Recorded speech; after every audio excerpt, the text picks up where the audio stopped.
이 전성기가 있다고 한다면요. 이 항상 전성기의 정점에서는 쇠퇴하기 시작해요. 꽃도 활짝 피고 난 다음에 이제 어떻게 돼요? 시들게 되는 거잖아요. 왜냐하면 권력이 독점되기 때문에 그렇습니다. 이 1122년에 인종이 이제 즉위하는데 이때도 물론 고려의 아주 전성기 때에 해당하는데 1122년에 인종이 14세의 나이로 왕이 올라. 14세면 어떻게 됩니까? 여러분 이렇게 따져보면은 대략 여러분 그 중학교 1학년 정도에 해당하는 나이인데 이 인종이 즉위 14세의 나이로 즉위하는데 그 당시에 최고 권력자는 이자겸이라는 분이었어요. 경원이씨 가문의 이자겸. 이분은 인종, 지금 즉위하는 인종한테도 자기 딸을 들여가지고요 장인어른이에요. 그 다음에 인종의 아버지 예종, 그 전 임금이 예종인데 예종한테도 임금을 들여가지고 연이어서 자기의 딸을 갖다가 왕비로 들였으니 얼마나 힘이 세겠습니까? 조선국공이라고 했어요.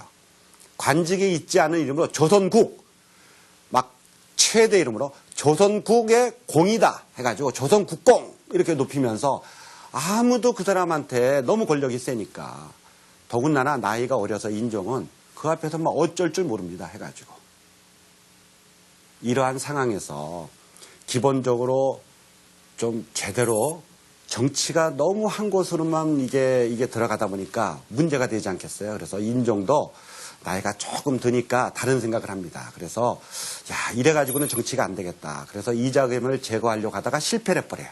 그래서 거꾸로 이자겸한테 이제 이 감금돼가지고 이 독약을 죽여서 죽이려고 합니다. 사실 죽을 뻔했어요. 근데 그 이자겸의 딸이 그 인종한테 이 인종의 부인이 됐다고 그랬죠. 왕비가. 아무래도 이 왕비의 입장에서 볼 때는 자기의 남편 아닙니까? 그래서 독이 등을 갖다 먹으려는 순간에 치워가지고 가까스로 죽음을 모면했어요. 인종은 차라리 이자겸한테 왕위를 넘길 생각까지도 했습니다. 그런 위기를 넘기면서 있다가 가까스로 이 위기가 모면된 것은 척준경이라는 사람이 있는데 이 사람은 여진정보를 갖다 공을 세워가지고 아주 이름이 좀 높았는데 이 척준경이라는 사람도 이자겸하고 사돈관계예요. 그래서 어떻게 할 수가 없는데 인종이 척준경이라는 사람을 불러가지고 살살 달래고 이래가지고는 안 되지 않느냐. 너무 권력이 한쪽에 있고 왕위까지 바라보지 않느냐. 그래가지고 이 척준경의 마음을 돌려가지고 이자겸을 갖다가 제거시킵니다. 그래서 결국 그 찬란했던 경원이씨 가문이 끝을 맺게 되고 경원이씨 가문이 끝을 맺으니까 아까 그 독살할 걸 갖다 면하게 했던 왕비 있잖아요. 인종의 왕비. 그 사람은 이자겸의 딸입니다. 근데 이자겸의 딸도 전부 다 폐비돼가지고 폐비돼서 끝나버려요. 개인적으로는 참 안타깝지만 어쩔 수가 없는 겁니다.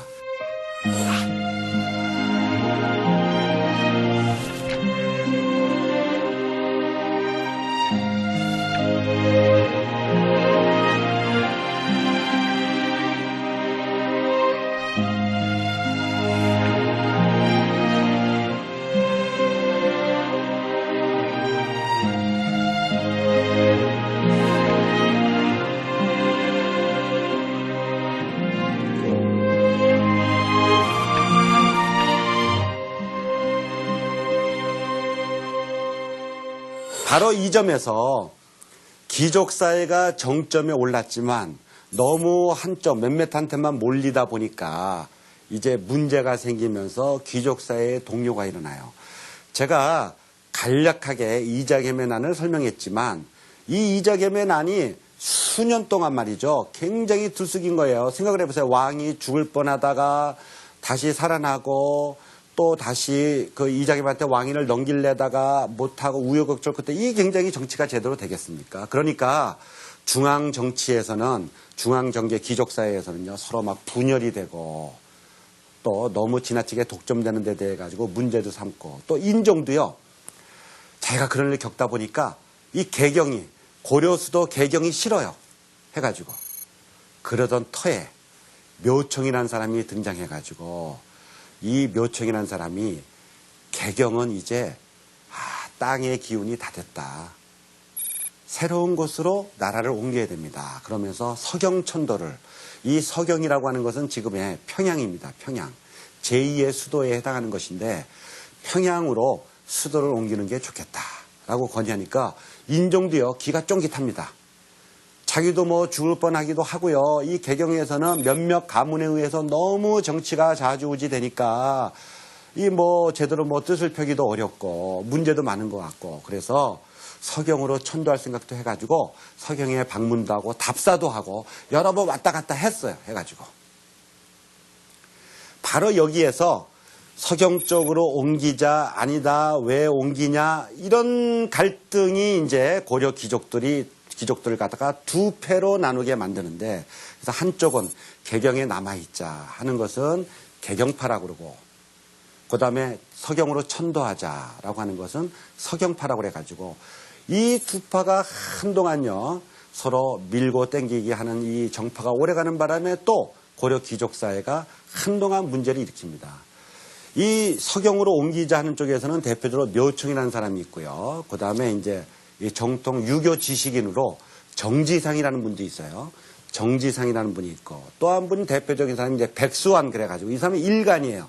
일간이라는 게 뭐냐면은 하늘에 운세를 보거나 해와 달의 움직임을 보고 그와 관련해서 필요하면 점도 치고 이 정근대 시대에는 아직 과학기술이 완벽하지 않을 때이기 때문에 이렇게 하늘의 움직임을 관찰하고 그런 하늘의 움직임에 따라서 그것을 기본적으로 교훈으로 삼는 때로는 점도 치는 이런 걸 굉장히 중요한 직업으로 봤거든요.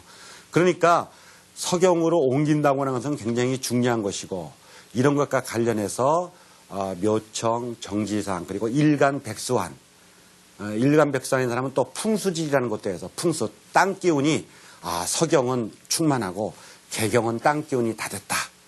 뭐 이러면서 해가지고 서경 천도의 기운이 막 그쪽으로 몰아가는 기운이 사실 한참 갔는데 개경에 있는 지식인들이 거기에 대해서 계속 반기를 들기도 하고 또 몇 번 왔다 갔다 하다 보니까 인종의 경우도 보니까 이 서경천도까지 하기는 좀 뭐하고 그 다음에 이 묘청의 주장이요 점점 가가지고 서연파 주장이 그 당시에 금나라라고 있었는데 굉장히 대국이었습니다. 그래서 이 금나라 여진족이 내세운 금나라라고 하는 나라가 북방에 있었는데 지금까지는 금나라가 너무 셌기 때문에 금나라에 대해서 4대 정책을 했어요.